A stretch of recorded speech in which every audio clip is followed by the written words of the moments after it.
We're going deeper underground. There's too much panic in this town. Welcome to the Red Dice Diaries RPG podcast with John and Hannah. Hi. And this episode we're going to be looking at the Svirfneblin, or Deep Gnomes.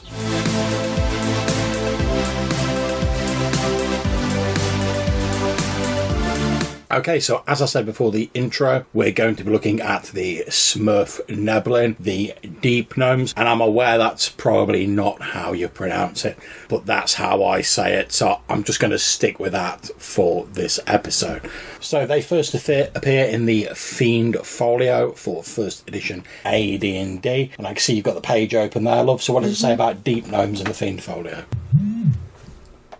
Far beneath the surface of the earth dwell the Svirfneblin, deep gnomes. A race related to the gnomes of the bright world, small parties roam here and there, always in search of gem minerals, which seems to be an ongoing theme. Okay. So, they live in caves, only males have ever been seen. I'm going to suspect that gets changed pretty quickly. Indeed. Later on. They're doughty fighters, and for every 4 encountered, there'll be an additional leader type. If there's more than 20, there'll be an additional fighter, who's a burrow warden. Okay. With 2 level 5 assistants, and it's 25% probable that one of those assistants will have Illusionist Abilities. Well, that makes sense. Kind of standard gnomes tend to have Illusionist abilities in D&D, so... Mm-hmm. So, they've got a few abilities. The stuff that you'd expect for underground living creatures, things like infravision. Yeah. They also have the blindness, blur, and change self abilities, which they can basically use for camouflage purposes. Is there any limit on how often they can use that, or...? Can be used once per day. Okay. Talks a bit about their armour, which is mithril steel over fine chainmail. Mithril. They're carrying pickaxes. Makes sense. Standard. You know, miners and whatnot. Mm-hmm. They move very fast. They move very quietly. They're all magic resistant. And they have their own language, like their own version of Gnomish, but they also have this sort of like empathetic communication with their comrades, like with their clan members. Oh, right, okay. It doesn't define that. It just says they communicate by a form of racial empathy when outside their own domains. Oh, that's quite interesting. Mm-hmm. And see there it says they can also communicate with like elemental earth creatures, which makes sense. And the description of them very much reminds me of the description of Gollum in the Tolkien books. And the picture here looks quite a bit like the 70s Gollum. I've got to admit, I'm looking at that picture and I'm thinking it's just like a goblin with a pickaxe, I'm not going to lie. It kind of does. Which, I suppose, yeah, Gollum, it's quite goblinoid, isn't he, in some of the representations. It's a gnome. Yeah. It's not holding a fishing rod and wearing a silly red hat, so we'll call it a win. Okay, so the next time the Svirfneblin appear is in the 2nd ed AD&D Monster Manual. And there's just one page for gnomes in this book, and it's split down into the different sort of subcategories, but each of them gets like a couple of paragraphs just like describing differences. So the deep gnomes, they're described as living in hidden cities riddled with little passages. They keep the locations hidden to protect them from drow, mind flayers and the like. Slightly smaller than rock gnomes. They have thin, wiry, gnarled frames, but they're quite strong. They have rock-coloured skin, medium brown to brownish grey. Their eyes are grey. Male Svirfneblin are completely bald, whereas females have stringy grey hair. So obviously by the time 2nd edition's rolled around, the females have been discovered. The average lifespan is 250 years. They have mining teams and patrols that work together so smoothly that to outside of observers, they appear to communicate with each other by some form of racial empathy. Now that's interesting, because that's suggesting that they might not have a racial empathy, but it looks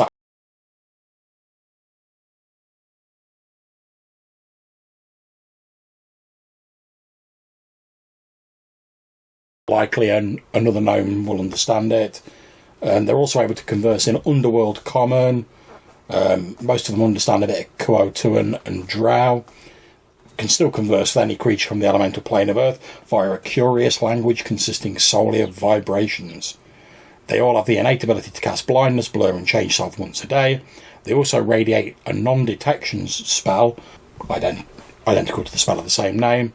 They have 120-foot infravision, as well as all the detection abilities of rock gnomes. Okay, so that's pretty much what we have about deep gnomes in the second ed monster manual. I believe they also appeared in the version 3.5 monster manual. Indeed, the description's virtually the same. We've got very similar abilities. Spell-like ability, 1 per day, blindness, deafness, blur, disguise self.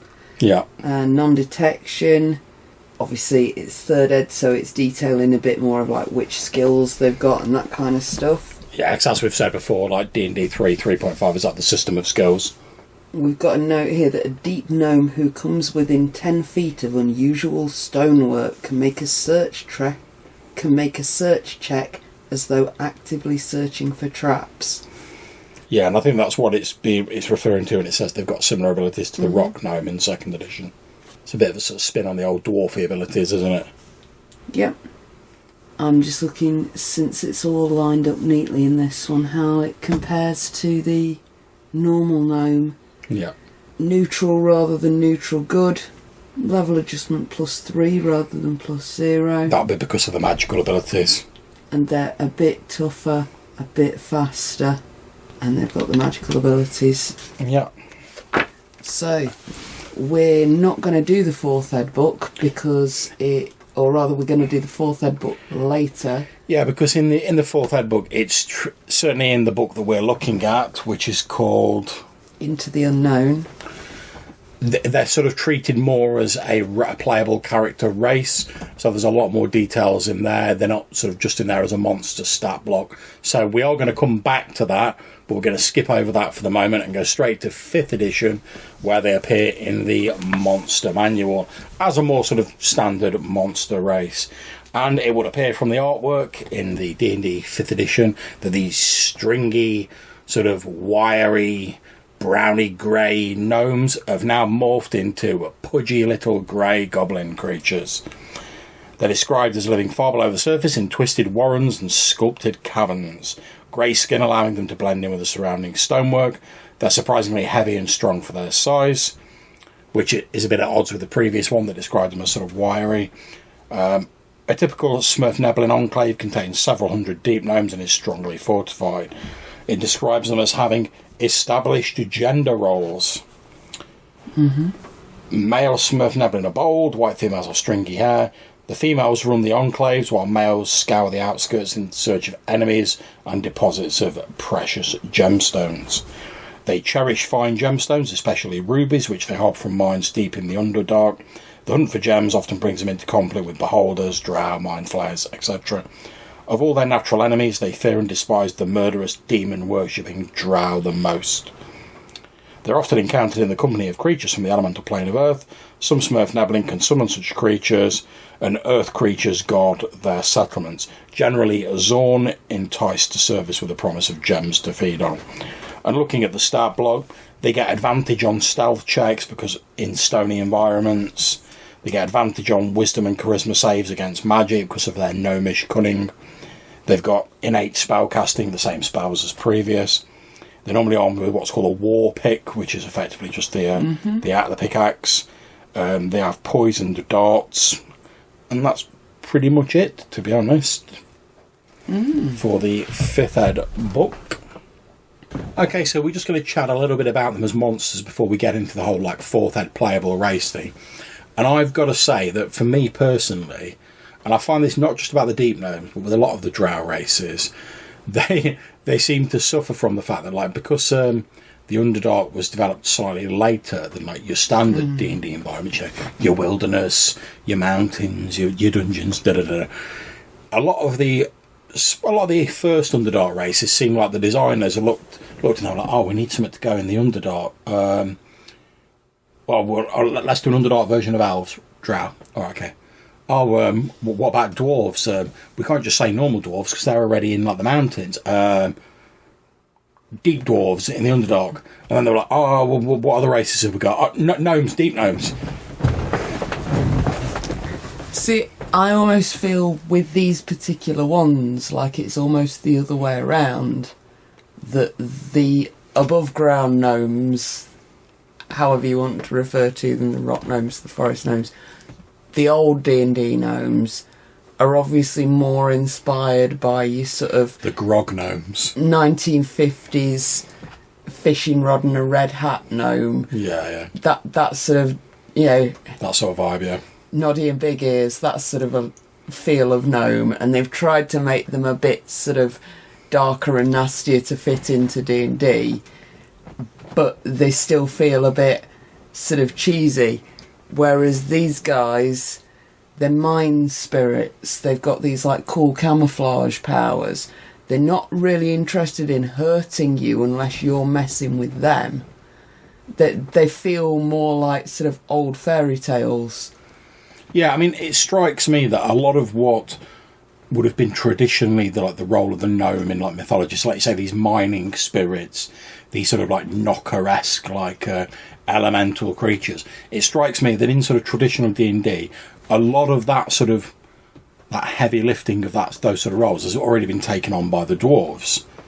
So, like you say, I think they... And similarly, a lot of it's been taken by the Hobbit and Halfling type characters. Yes. Because Tolkien... Yeah, so I think you're right, they probably did veer slightly more towards the god and gnome side of the force there. But, like I say, it does seem to me very much that like when they created the Underdark, they were like, oh, well, we need lots of underground races to go in there. But like all the underground races they'd already got, like the dwarves and like the gnomes, they're already described as being in mountains, not in the Underdark. So they then had to make like an even deeper version of them, which I think works quite well because they're a little bit divorced from the original idea, so they can play around with this.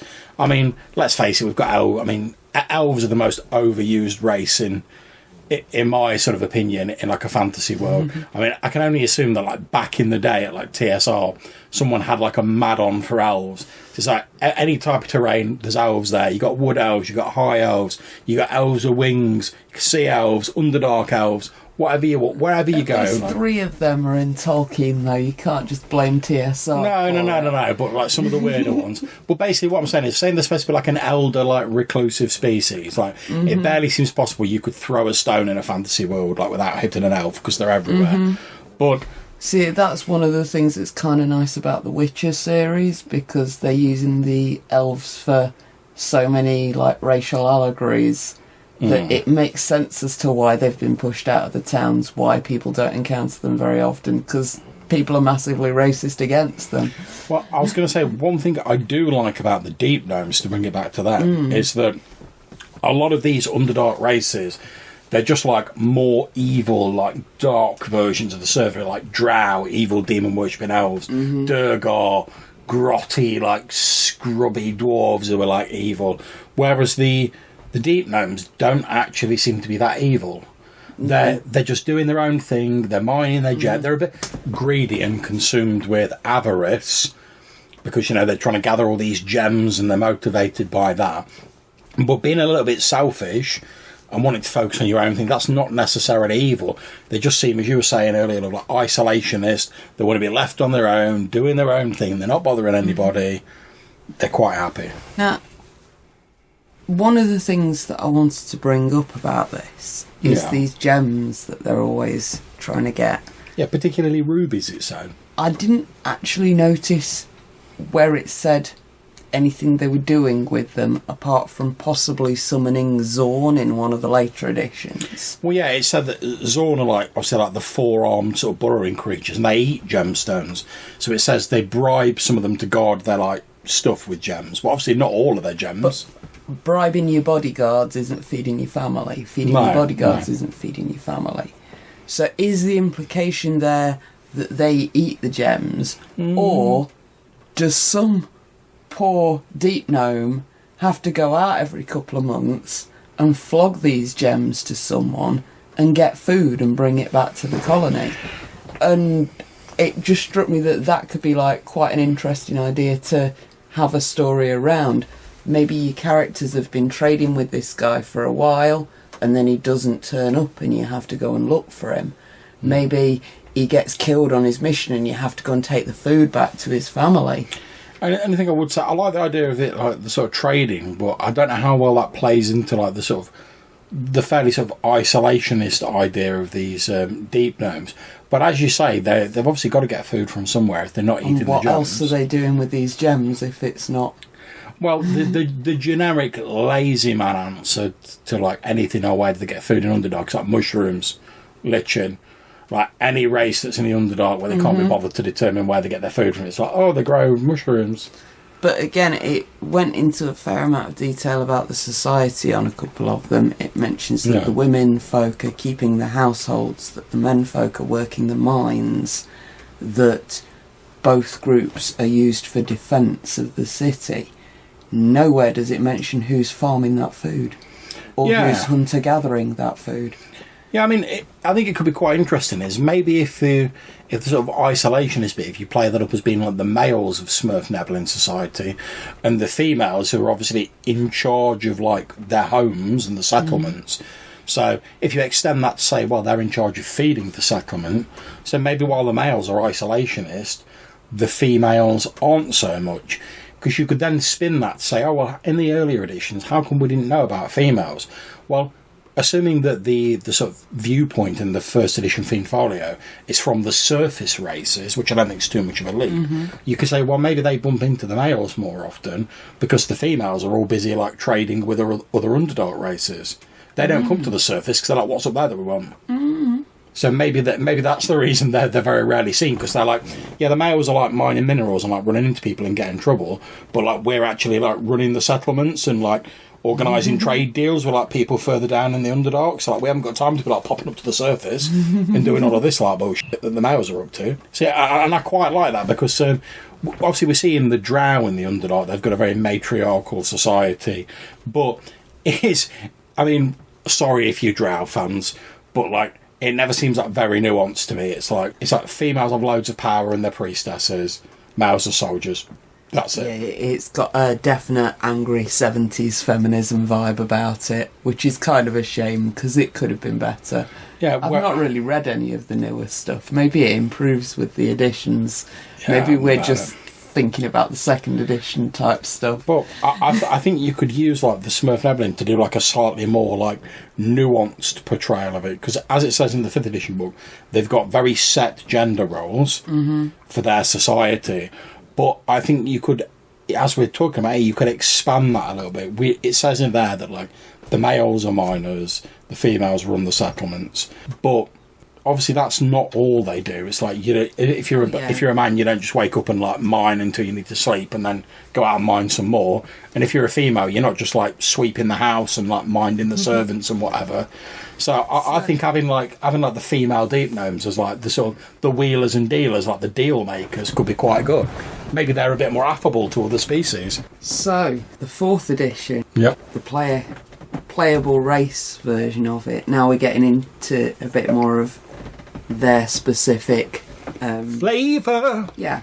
So again, this is with it being presented as a playable race. You ignore difficult terrain or earthen construction. And dungeoneering is always a class skill for you, and you have the stone camouflage power. I could also see, looking over here, that it says they're of Fey origin. Now, this is something that's fairly standard in 4th edition, because they introduced the idea of the Feywild and the Shadowfell, so like the fairy realm and like the shadow sort of death realm. And in the Feywild, there's the Feydark, which is like their equivalent to the Underdark, and most sort of like elves and some goblins and creatures like that all originally came from the Feywild. So it's like tying them all together. And they're saying here, yep, the Svirfneblin, they originally come from the Feydark. So again, we get a description of them, talking about them living in cities underground, talking about them being a bit isolationist. However, it has like a slightly different tone to it. The deep gnome's muted expressions convey a sense of dreariness to most outsiders, and certainly don't seem welcoming. Svirfneblin act standoffish to newcomers and protect their community, but anyone who gains their trust quickly learns that they form close bonds of friendship. They focus on fulfilling their duties through hard work, either in the mines or around their settlement. In their off hours, they enjoy telling stories in the company of their family and neighbours. Well, that's a nice little bit of extra detail in there. Again, just to sort of skip over the stuff we've already covered, it talks about their physical qualities, generally darker, gaunt bodies, very little body fat in this version, stand no more than 3.5 feet tall. Females are taller, males are stockier. I find it interesting you saying about the physical qualities where it says they almost appear like emaciated in this version, whereas they're right pudgy little fucking 5th edition. So, I just find it interesting that like they made that change to them. I mean, there's no real reason, but there you go. It also suggests that the specific communities have their own specific appearance, which I assume is in relation to clothes. But also to do with the local soil and how they're camouflaging themselves. Yeah, so it's like the stone camouflage there on the skin basically varies.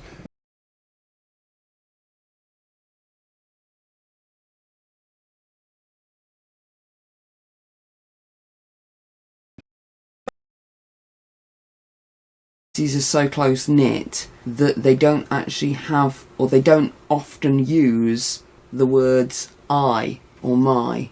Oh, right, okay. We, so it's more a group thing. Okay.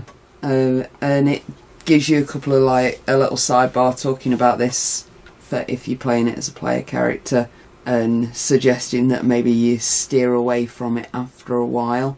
Yeah, and I can see here the example it gives is it says, instead of a person saying, I would like to purchase a hammer from you, a Svirfneblin might instead say, we would like to purchase a hammer from you.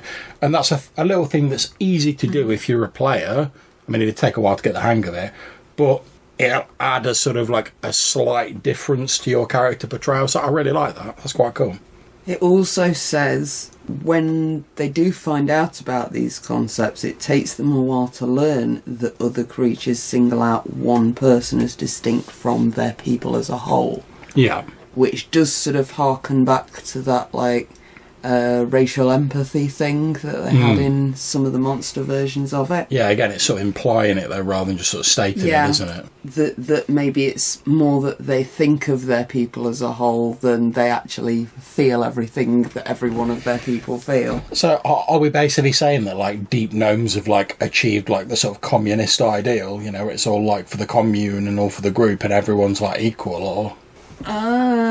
No. Allow me to continue. Okay, go on then. So it talks a bit about their history, and basically it just says they don't have any written records and they don't tell outsiders their own myths. That nice and easily saves the authors having to come up with some creation myths there. Well done, crafty 4th ed authors. It's known that they lived among other gnomes and were still imprisoned by the... It's known that they lived among other gnomes when all were still imprisoned by the Fomorians. When the gnomes escaped their fetters, most went to the surface. The Svirfneblin went deeper underground. And then we get this whole bit about their society, which this paragraph reads to me as someone who's lived near one of these dying mining towns, as being very much about a similar sort of a place. And maybe that's just me always looking to break that fourth wall. it talks about how their societies organised into clans and how they spread their cities around the place. Specialised engineers seek out large caverns that can sustain the clan's population growth. Mm-hmm.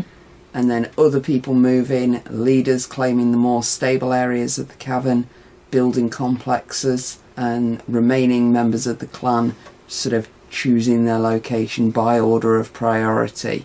So there is a very strict hierarchy in place. Ah, right, okay, I see. Even if it's not discussed, it sort of makes you think of that clan we as being like the royal we. See, I've got to admit, before we got to this page, I was quite enjoying this like breakdown of the Svirfneblin, but because I was like, oh, you know, they're a bit different, there's something different going on, oh, that's quite cool, they're elaborating on it. Then it gets to this page and it's like, basically, they're in clans, like dwarves, they've got hierarchies, like dwarves, they live underground and mine, like dwarves. Let's face it, they're knockoff dwarves. Of all the treasure they gather, they cherish their children the most.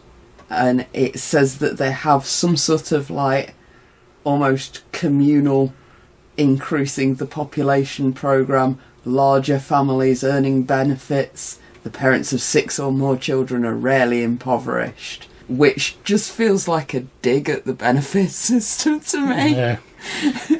Or possibly a dig at like big Mormon families or something like that, you know. Are we on to the paragraph where the where the evil ruler Thaggy Matcher like shuts their minds down? So we've also got this bit of the males working in the mining communities, unless they are physically disabled or part of the political and religious structure. The women being the masters of the household, venerated for their hard work, making them a cornerstone of life. And then it mentions that they have a king and a queen to rule the towns. Doesn't imply that the king and the queen are married to each other. It even mentions that some towns operate on a democratic principle. So I assume that there's like a female representative and a male representative. And then it goes on to talk about their adventurers and the few people who like get to travel outside of the community. Okay. And it gives you a little breakdown for each of the character classes, and then it gives you some role-playing tips. You're a team player, you appreciate strength in numbers, you know the depths better than anyone, and then there's this one at the end called Thanks for Noticing, which is kind of weird. And I'm just going to read it out. Mm-hmm. You go about your life with pride in your people, your lineage and your capabilities. You can't shake the feeling that you aren't quite good enough. Having deserted or being forced to leave your community and clan, no longer having a designated place in the social order, you might sense that you've lost your purpose. This feeling might lead you to apologise for simple errors, or go beyond the call of duty to prove yourself. The simplest compliment could mean the world to you. Then you picked up your father's sword. And yeah, that just sounds like someone trying to like shoehorn a load of like boring background into a character to me. I'm not gonna lie. The more this bit's going on, the more I'm just like, choose dwarves. There's some interesting ideas, but like even like the language they use, like clans, stuff like that, seems to links back to dwarves. And I know sort of like gnomes are supposed to be related to dwarves in D&D, but it's like, if you want to have a clan of underground people with a few bits of magic, have this sort of strange, like, sort of one for all and all for one sort of society, you could do that with dwarves. You don't really need a separate species to do it. Whereas, although they weren't as well defined in the earlier books, they felt more like a distinct species to me. Whereas the more they describe them, the more they seem to be getting similar to dwarves. It's like I'm half expecting you to turn to a paragraph and be like, it's a mark of triumph in their society to wear a giant fake beard and adopt a Scottish accent. Yeah, I know what you mean.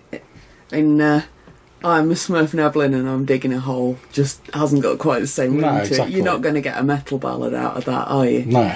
So, I know you were looking at gnomes in folklore.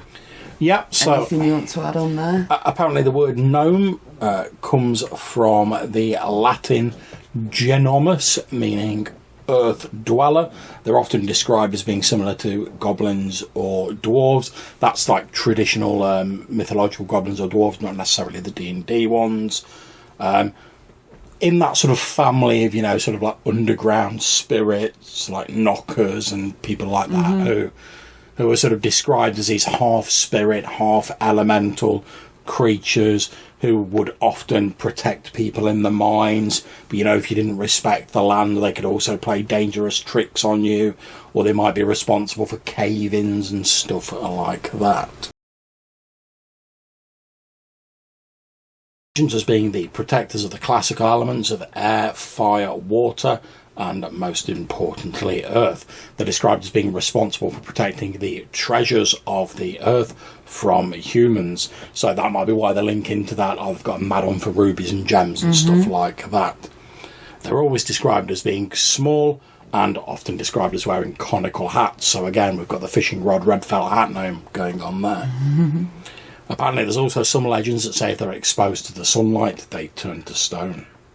So rather like the trolls in Tolkien. See, I remember way back when I was a kid, and one of my dad's friends was working at the coal mines in Swad before Maggie closed them down. And I remember him talking about how he liked to leave a jam sandwich at the door of the mines when he was on his way in, so that the fairies in the mines would warn him if something bad was going to happen. And obviously I was about like 3, 4 when he was telling us about this. I had no concept of what bad might happen apart from his job involved going into a dark, scary cave. Yeah. And I always quite liked the idea that he'd got a couple of fairies in the cave that were watching out for him because he gave them a jam sandwich. Yeah. And it fascinates me how these myths sort of continue to evolve. Well, apparently in the 16th century, the alchemical student Paracelsus sort of split the elements into 4 different creatures that represented them, and gnomes are the ones that represented the elements of earth, along with the undine for water, sylph for air, and salamanders for fire. So, in many ways, it's actually the dwarves who are the newcomers, because these old gnome myths have been around for ages, whether you're calling them gnomes or knockers or just fairies in the mine. They've been around for ages. People have been telling and retelling, and then along comes Mr. Tolkien and he decides that he's going to call that particular group dwarves. Well, yeah, which is another name that was there for this type of fairy. I mean, obviously Tolkien didn't invent the idea of like dwarves. They were around in sort of like Scandinavian mythology before then. But popularised that term being used for that type of fairy. that version of dwarves, he sort of popularised. But I think, as we were saying, with a lot of these earlier myths, they're all sort of quite hazy around the borders. So you've got different types of like the same creature being referred to by different names depending on what part of like the country or what country you come from. There might be very little difference between portrayals, but entirely different names. So I think obviously Tolkien and various other people have taken inspiration from like the gnomes and the knockers and stuff like that, and then, as you say, they've become popularised as dwarves. So sort of like when D&D were like, oh, we want to do gnomes, it's like a lot of this sort of like real estate, if you will, has already been taken up by the dwarves. And I like the fact, again, in Fiend Folio, it almost feels like the deep gnomes were just sort of dropped in as like, oh, we've got a bit of space to fill. What can we think of? We've got Underdark elves and Underdark dwarves. Underdark gnomes. And it seems like they've done their best in Fiend Folio to like make them a little bit distinct. But then as the editions have gone on, they've been trying to like mine that well for like inspiration of how they can elaborate on them. But like every time they peer into that well of inspiration, there's just a little dwarf at the bottom going like, I've got this, mate, you're all right. Yeah, they definitely seem to have started off as more like the creatures from the Descent. Yes, yeah. But with armour and perhaps a little bit more intelligence. And then they've developed into, as you say, separatist dwarf light. Yeah. Now, my hope for 4th edition, because obviously I was aware of like the whole sort of adding in the Feywild and this whole like Fey background. My hope was that with the Deep Gnomes in 4th edition, they were going to really like push that Fey thing and make them like more elemental and more sort of like spirit beings. But I think at the end of the day, because they're sort of making them playable characters, they have to be on like a same level with other playable characters. You can only have so many like weird and wacky abilities. So again, they just come off like feeling like sort of like caffeine-free dwarves, basically. Which I think is a shame, because looking at them in mythology and the knockers and stuff like that, which I know we talked about in one of the old like Purple Worm episodes, there's a vast sort of diversity of these different legends. I think it's a shame they didn't lean on some of them a bit more. So, imagine we're making a brand new campaign world. Yep. We've literally just dropped the dice on the paper to draw around and make a map. Okay. And we're going to people that campaign world. Yep. Let's chuck out the dwarves and have these guys instead. Okay. How does that change our campaign world? It doesn't, because they're effectively dwarves. and I'm being a bit facetious here, like, listeners, as you can probably tell. But like, I seriously believe that if you got rid of dwarves entirely and you were like, right, we're just going to have deep gnomes, if you just took all the deep gnome stats and like said, oh yeah, these are the dwarves in my character, no one would know the difference. Yeah. That is kind of their only real problems. Yeah. I can see them. I mean, I they think sound like a entertaining group to put in a couple of adventures. There's nothing wrong with them as they are. I think the only problem is they've sort of come late to the party, and like everything that they do, there's already like another more iconic race that does it. Exactly. I think if you took away dwarves and you were like, we're just going to have deep gnomes, I think they'd work great and there'd be no problem with that. But the fact is, if you say to go up to someone and you go, oh, that fantasy race that like lives underground and like mines, oh, what's the name again? No one's going to be like, oh, do you mean deep gnomes? They're going to be like, oh, dwarves, yeah. Yeah. So I think in a way they've been a victim of like the dwarves' success, and I think this for gnomes in general, not just deep gnomes, because I mean they're even described as being related to dwarves. So even the designers have had to go, yeah, these are a bit like dwarves, and they tried to get away from it a little bit with the sort of like the tinker gnome idea. You know, the sort of like the slightly sort of like mad scientist sort of type, yeah, you know, cobbling together like strange artifacts. And that's grand if you've got like a sort of steampunk-esque setting, but it doesn't really translate that well, in my opinion, into like a traditional fantasy game. So they just feel like slightly eccentric dwarves. Yeah. So I mean, I've got to say, my suggestion would be is take the stat blocks for deep gnomes and other types of gnomes, and then just say they're dwarves, but it's just like this particular clan of dwarf has this. So, like, your deep dwarves, your deep gnomes, whatever you want to call them, that you can go like, oh, the Durgar, the deep gnomes, they're both just like separate clans that went underground and did their own thing, and they've developed in their own way. And you can still keep their background, you can keep their stats, and you've not got to go through the constant, like, when people go, oh, some dwarves, they look at, actually, they're not dwarves, they're like deep gnomes. You can just be like, yeah, they're dwarves, that's fine. And you can still use all the good stuff for deep gnomes, various other gnomes, and in my opinion, your campaign will not suffer for it one jot. Fair. So, on that bombshell, that's been our episode on deep gnomes, or the Svirfneblin. We hope you've enjoyed it and that you get something out of it.